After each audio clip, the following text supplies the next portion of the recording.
Hello and welcome. This is the Zen community of Oregon, making the teachings of the Buddha Dharma accessible to support your practice.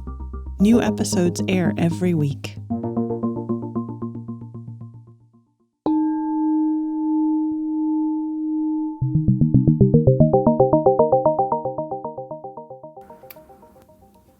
Good evening, everyone. Welcome back. It's good to be back. I was out for the last 2 weeks. I was visiting friends in Mexico, which was wonderful. I got to see, for some of you know, Soten and Shanae, who I lived with and at the monastery and practiced with for over a decade. They're running a practice period in Mexico, and they're also preparing to become parents. So it was really sweet to get to see them.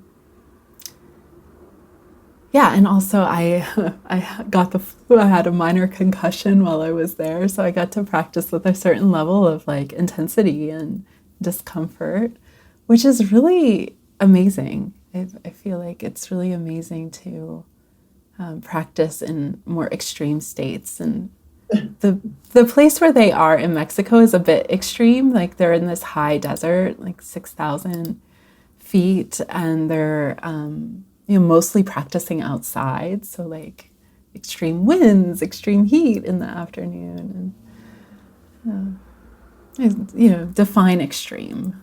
It felt extreme to me, but to some people it's just ordinary.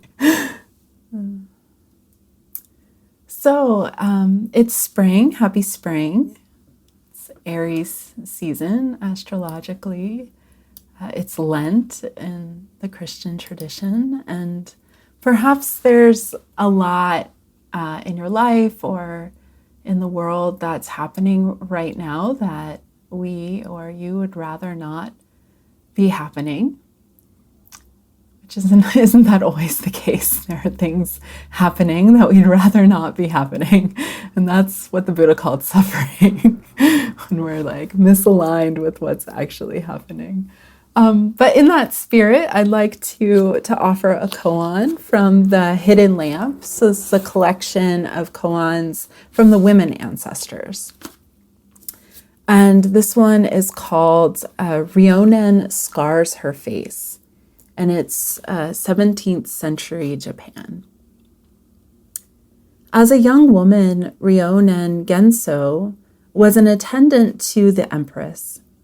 Ryonen was known for both her beauty and her intelligence. When the empress died, Ryonen felt deeply the impermanence of life. And after mourning the death of the empress, she decided to become a nun. So Ryonen traveled to the city of Edo in search of a Zen teacher. The first teacher she met refused her because she was too beautiful. Then she asked Master Hakuo Dotai, who also refused her. He could see her sincere intention, but he said that her womanly appearance would cause problems for the monks in his monastery. Afterward, she saw some women pressing fabric, and she took up the hot iron and held it against her face, scarring her face. Then she wrote this poem on the back of a small mirror. To serve my empress, I burned incense to perfume my exquisite clothes. Now, as a homeless mendicant, I burn my face to enter a Zen temple.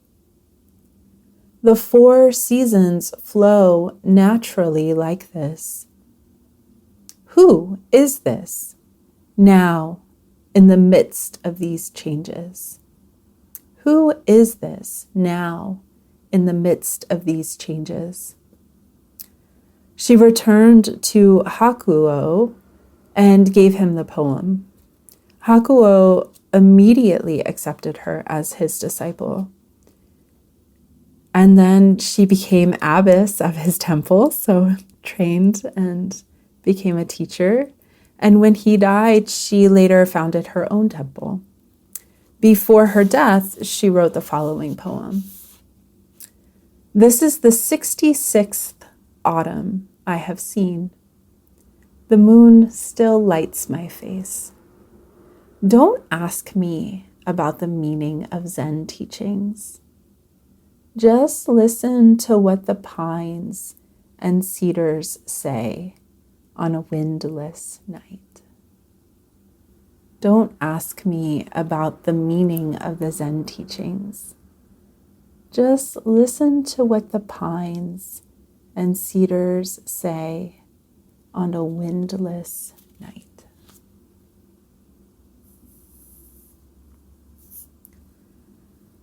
This koan is about a lot of things, right? We have the majority of Ryonen's life captured in a couple of paragraphs.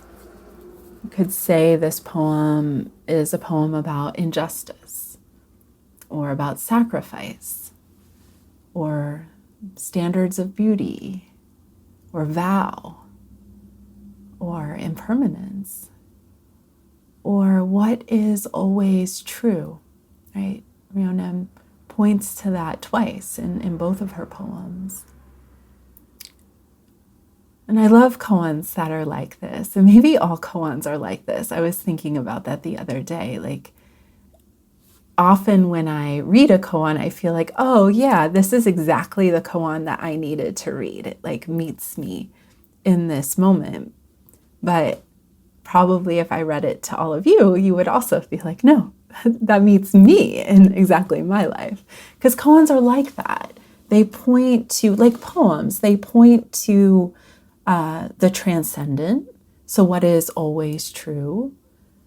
And they also meet us in the stuff of our lives because they're about the human experience. So here we have Ryonen, and let's just explore some of the dimensions of the koan. And you may have had, parts of the koan that are already like landed in your heart and are unfolding in the ways that are meeting your personal questions and practice in this moment. And I mentioned it's spring, it's Aries season, the time of the year when we all have a little bit of that teenagery angst in us, a little more ram, a little more, I'll just do the thing. I'll just do the thing or say the thing and deal with the consequences later. I love that aspect of the myth of Aries is that do the thing without hesitation, the willingness to take risks and deal with the consequences later.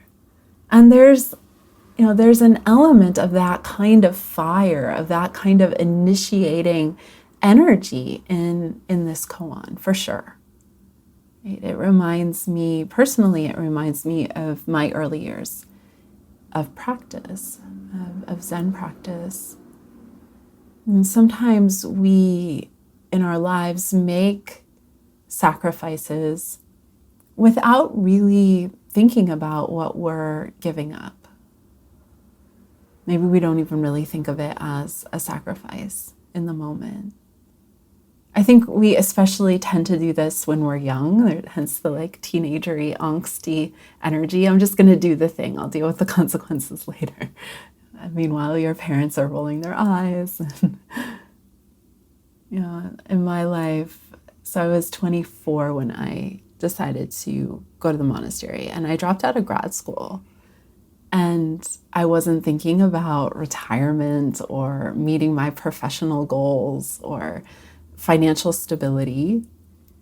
But there was a sense of when I decided to drop out of grad school and like officially live at the monastery, and I had the idea I would get ordained, I felt willing to live with the consequences, whatever they were. Didn't know, wasn't dwelling too much on them, but I had a kind of confidence that this is the next step, and whatever comes down the line, like I'll be prepared for it. And you could say, in the Buddha's story, the Buddha leaving the palace had that same kind of feeling to it, of like, this is what I must do. I must pursue the spiritual path. I must walk away from this life that's been handed to me, and I'll face the consequences as they come. I'll face the next moment as it comes. And same with Ryonen here, right? Like, you can't really think about what are the consequences of putting a hot iron to my face. You wouldn't do it. In the moment, she just picks up the iron and puts it on her face. If she thought too much about it, like, again, she wouldn't have done it. She did not weigh the pros and cons. She just felt, that passion, that desire for practice. And that seemed like a way, the next step to meeting that goal of becoming ordained or training or having a teacher to work with. And probably you too have made sacrifices like this. Something that maybe didn't make sense to the rational parts of you or the planning parts of you, but there was just a yes in your gut, or just like the action itself. And maybe this was connected to some passion or aspect of your spiritual journey or vow, even if you didn't have the language for it at the time. Maybe it was like having kids, or moving somewhere, or studying something, or pursuing love or creativity in some other form, whatever form that was. And maybe if you think about it now, you could be like, whoa, that was actually a big sacrifice. But at the time, maybe it didn't even feel that way. It just felt like, this is what I need to do, or this is what I'm going to do. So we can reflect on, I think one of the dimensions of this koan is it invites us to reflect on how our spiritual lives, in the broadest sense, not just your Zen practice, but like your life as spiritual practice, has invited you to make sacrifices, or the sacrifices you have made in pursuit of something.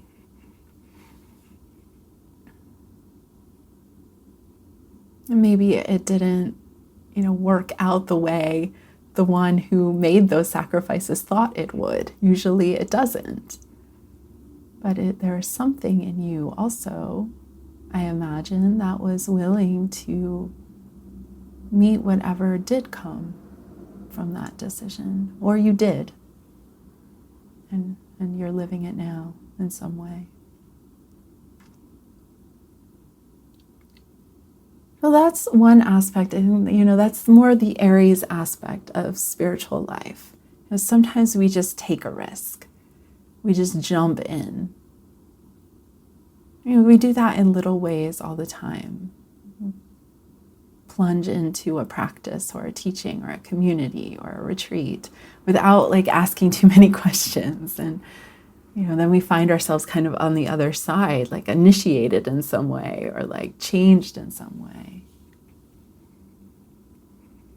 And sometimes the sacrifice is perhaps, and maybe, the word sacrifice is a little too heavy, but, sometimes the transformation is a little more thought out or gradual.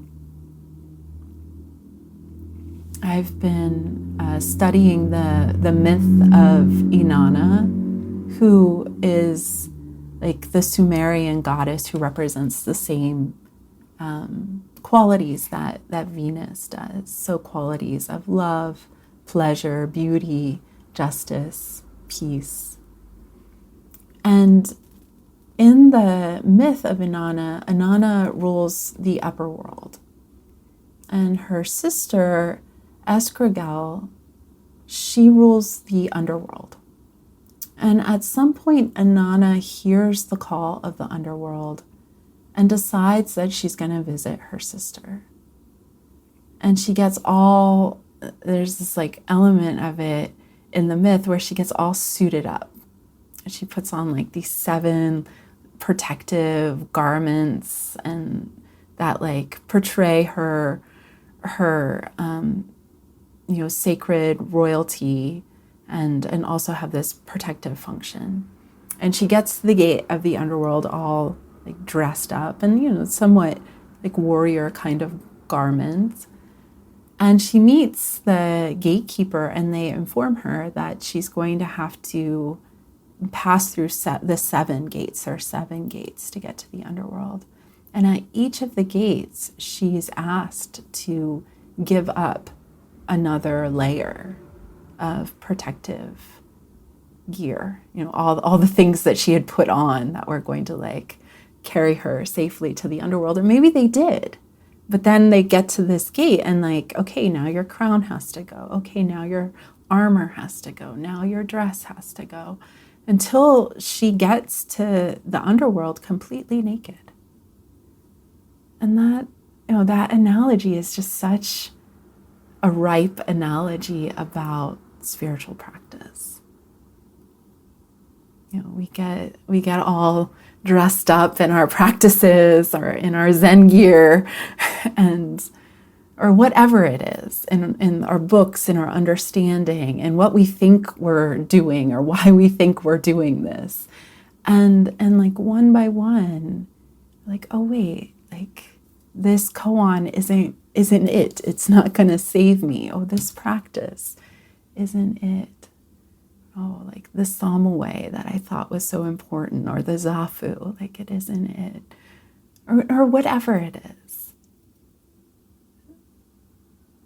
And there's so many dimensions to that. Like, we enter spiritual practice, and at some point you might find yourself just making these natural sacrifices or changes to your life. And again, they might not feel like sacrifices, but it might be like, oh, suddenly I'm changing my morning and evening routine so that I can meditate with others in the morning or in the evening. Or suddenly I'm clearing all my Monday nights so that I can come to Sangha gathering, or all my Wednesday nights, or all my Sunday evenings or Sunday mornings, whatever the day is or days are. Or maybe, a number of people on their spiritual journey at some point give up substances or start to really look into how they use substances, or clarify how they're in relationship with others and try to show up with more integrity. Both of those acts can be acts of seeming sacrifice, change. And sometimes, those are more like conscious, aspirational choices that we may make on our spiritual path. And sometimes we encounter what is called the dark night of the soul. And this is a time in spiritual practice where the like ordinary comforts, or this is one definition of the dark night of the soul, is when like the ordinary comforts of life that we used to find satisfaction and pleasure in, like anana, like the upper world pleasures, success, money, beauty,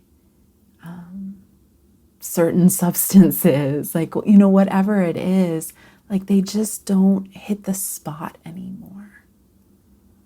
And this can be really troubling or upsetting, especially when they're like somewhat wholesome things, but it's just not scratching the itch anymore. Got a friend who loved music. It was his entrance into meditation. And at some point, music just wasn't satisfying in the same way. And another friend who just like deeply loved books and reading and study and knowledge, and at some point on their path, like stopped reading anything extra for like 7 years because it just didn't hit the spot anymore. There was, and those times, and this is so much like similar to this this myth of Inanna, or one way that I read it, it's like, oh, those upper world pleasures aren't hitting the spot. There's something deeper we're getting called into. And that's part of like that dark night. It's like to find or know satisfaction that's more sustainable. And usually what people find is they weather that. They go through that. It's hard, but there is a sinking in. There is a finding of a deeper sense of nourishment or satisfaction or refuge. And then they can come back to those things that they loved in the world.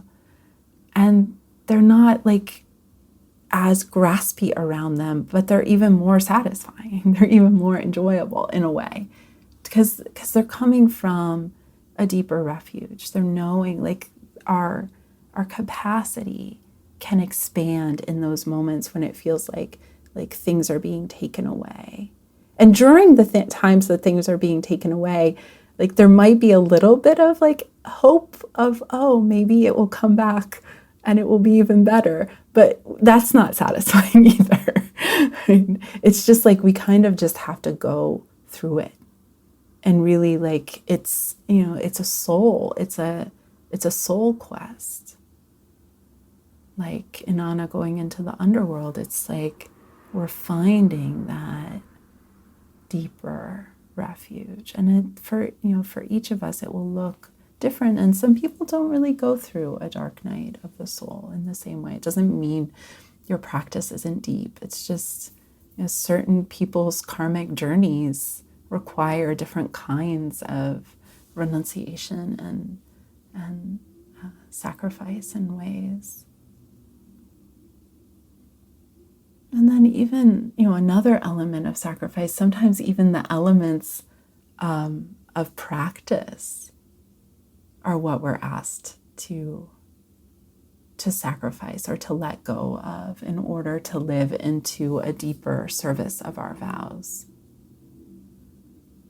I'm in a group of Dharma teachers who are from my generation, and many of them mentioned at some point their teachers told them it was time for them to leave the comforts of their Sangha and take their practice elsewhere. They use the term like, I got kicked out of my Sangha in a kind way, but in a like, okay, like you're too comfortable here, like go to Philadelphia. One of them was like, I moved from California to Philadelphia because my teacher told me to set up a Sangha in Philadelphia. And sometimes we, like, what arises in our lives, like maybe it's illness, maybe it's an injury, maybe it's a relationship change or a work change. And the way that we were engaging with practice has to grow to accommodate the new thing that's emerging in our lives, or the change that's emerging in our lives, or the way that we were engaging in practice was like too narrow, that our vow, our practice is being asked to expand and include this too. And it can. And I think that's actually constantly happening in our practice. We can get set in like, oh yeah, I meditate every morning, and then we get a night job and we can't do that anymore. Or we think like, oh, I have to do this many sesshin, and then something keeps happening and we can't do them. There's so many ways that our ideas of what practice is supposed to look like and are kind of holding to how it's supposed to look like. And then we're like getting this feedback from the universe of like, well, actually, it's not going to look that way right now. And so like even our idea of what practice is often something that is sacrificed. And we discover, hopefully, a broader or a more inclusive way of engaging with practice. I've been reading one of Pema Chodron's classics. It's called Start Where You Are. It's one of her first books, and she uses the Lojong slogans in there, and she's making commentaries to, not all of them, but most of them. And one of the slogans is, "Whatever you meet unexpectedly, join with meditation."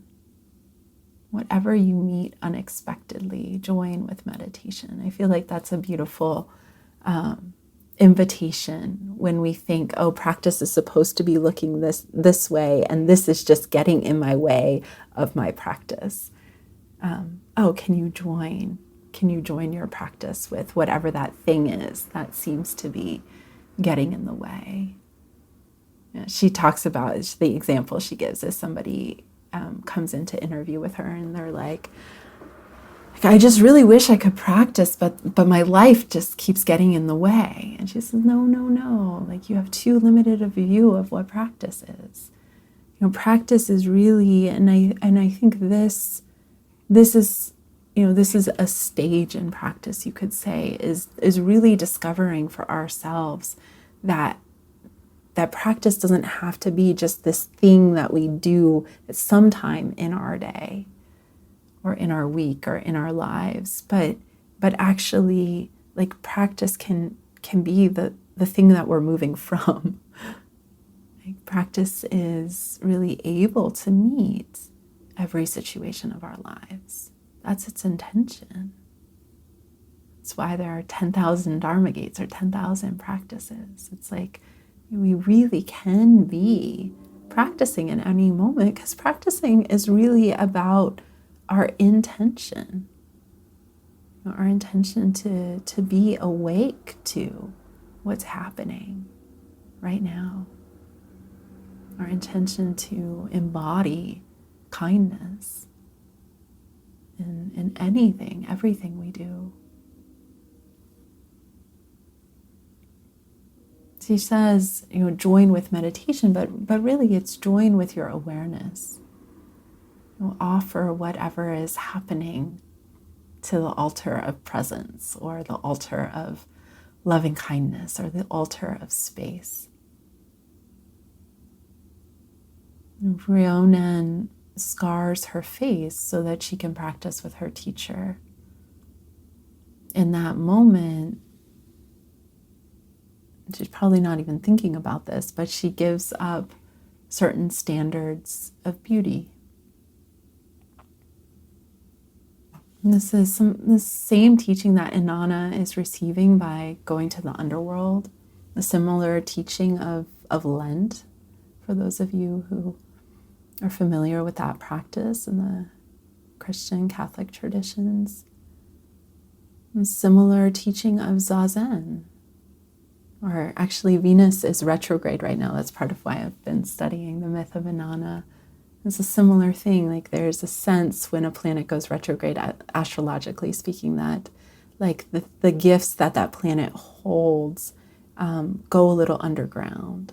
And so, ways in which maybe we can take refuge in beauty and connection and relationship is a little more challenged during that time. And it's interesting, Venus retrograde is 40 days and 40 nights, which I think is the same as Lent. Similar, yeah. There are times, with the scarring of the face, like there are times when, similar to the dark night of the soul, when we can't take refuge in certain aspects of the outer world. Be it our physical appearance, our status, our success, our money. And we're invited to find a deeper refuge, to find the practice that can meet us here. And I love that about practice. It's like whenever we're struggling, somebody said this in Mexico at the practice period. He was like, whenever I'm having a hard time, the last thing I want to do is practice. But that's actually the only thing that I can do. Or, it can be. We can learn to see life that way, of like, oh, Like that's what practice is all about. It's about meeting us in these times of doubt or of challenge or of whatever, however we're suffering. That's what practice is about. Relief from suffering. Relief from suffering might not look like what we think it looks like. We have this idea, well, relief from suffering would mean like the thing that I don't want will go away. But, if we engage with practice when we're feeling suffering, we actually end up often changing our relationship to what we call suffering. Which is so much that teaching that's quite a popular teaching of the Buddhas now, that second arrow teaching, right? Like the first arrow is just what's happening, be it like thoughts, be it sensations, be it other people, be it political situation. It's just what's happening. And then we add this extra arrow or many extra arrows of, I don't like this. This shouldn't be happening.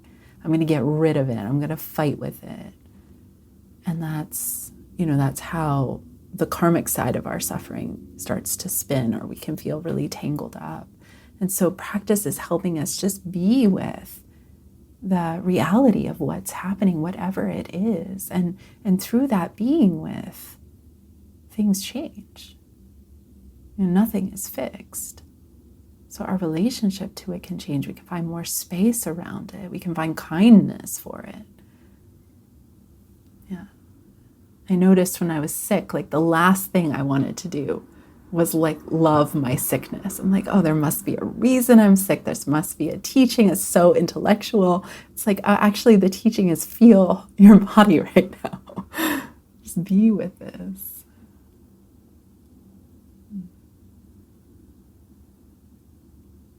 I get curious, with koans like this, like did Ryonen grieve her loss?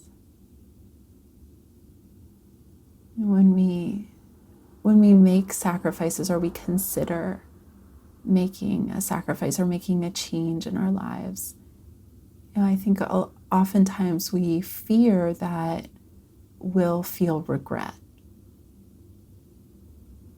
And so we don't want to. So we want to make the right choice so we don't feel regret. Did Ryonen grieve her loss? Probably, maybe, at times. This is a smaller example, but when I shaved my head for ordination 11 years ago, I used to keep my head shaved for the 5 years I was a novice priest. But when I did it the first time, it did not feel like a loss. And that, I think, can be an aspect of sacrifice at times. On one side, it might feel like we're giving something up. And on the other, it's actually freeing or empowering or a relief or in alignment or just simply clear. Like, this is the next step. Yep, this is what it looks like. And probably she was more beautiful in a lot of ways, or in a certain way. Like in the way that when inside and outside are in alignment, we feel more beautiful, or people appear more beautiful, even if they aren't like stereotypically or traditionally beautiful. Like when people at the monastery, and this is just the analogy I have the most experience with, when people at the monastery ordain, like, and we shave their heads and like, suddenly they have like lumpy head or birthmarks in funny places, but they're beautiful. There's a certain kind of just beauty, even in their like baggy robes. So you're not like traditionally beautiful, but like there's a kind of beauty of like, oh, this is who you are. And you're just exposed in this certain way.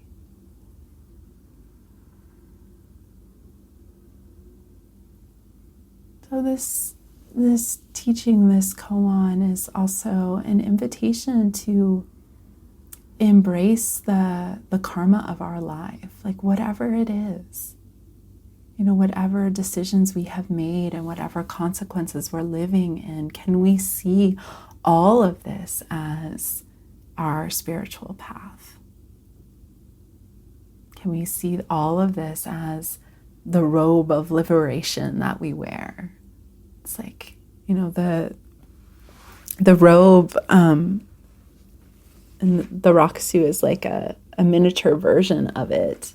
But the robe is beautiful because it's like sewn together of traditionally all these different fabrics. But what we do is we like just cut up one giant piece of fabric and we fold it. And so it has like, it has these different textures to it. And it's like putting these different elements together. And then there's like this broken pine needle on the back of our rakusus. And so it's like, one complete mistake. All of our life, all of the imperfections are like sewn into it. And people always want to like make their rakusu perfect. But it's perfect because it's imperfect. It's perfect because it contains us. And most of us aren't seamstresses or seam people, sewers.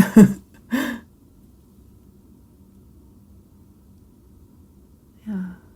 So I feel like, the essence of this koan is let yourself find deeper ways to love yourself and love your life.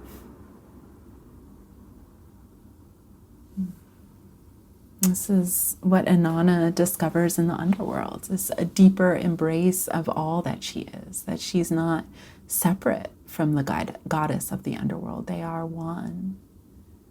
And we too, we aren't separate from any part of this life. Even though often there are parts of this life that we try to separate from. To say, no, I'll have these parts and not those parts, and isn't Buddhism supposed to like get me these parts and not those parts? And the beautiful thing about it, and the thing we don't say right out front, but it's like, actually, no, we get it all. We get it all. And that's good. Maybe that's part of it. We get to see that all of this life is good in its essence. When Ryonen was about to die, she has this poem. This is the 66th autumn I have seen. The moon still lights my face. Don't ask me about the meaning of Zen teachings. I love that line. Don't ask me about the meaning of Zen teachings. Just listen to what the pines and cedars say on a windless night. Just listen to what the pines and cedars say on a windless night. Yeah, so this invitation to really listen to our lives and listen to the quiet, to let ourselves even hear the quiet of our own minds, the quiet below thought. Often thoughts are what gets us into trouble. We try to figure things out. They fill us with doubts. And so this practice of Zazen, and really Zazen in every moment, is a learning to listen below the level of thought. Thoughts are still included, but we don't need to take them as absolute truth. If we take all of our thoughts as absolute truth, we tie ourselves up in knots very quickly, because we can think the opposite thing as, one side saying this and then the opposite says this. And we'll never really find the truth just through thought alone. Thought can be a beautiful aid. Our thinking minds are so creative and wonderful for, trying to communicate with others. And there's something that Ryonen is pointing to at the end of her life that I feel like she knew, even before she picked up that iron, was something about that quiet, that alive silence, that's all inclusive. That doesn't have an opposite.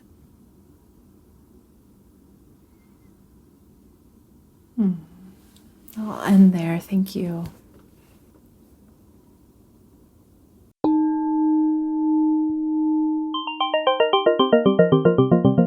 Thank you for listening to the Zen Community of Oregon podcast, and thank you for your practice. New episodes air every week. Please consider making a donation at zendust.org. Your support supports us.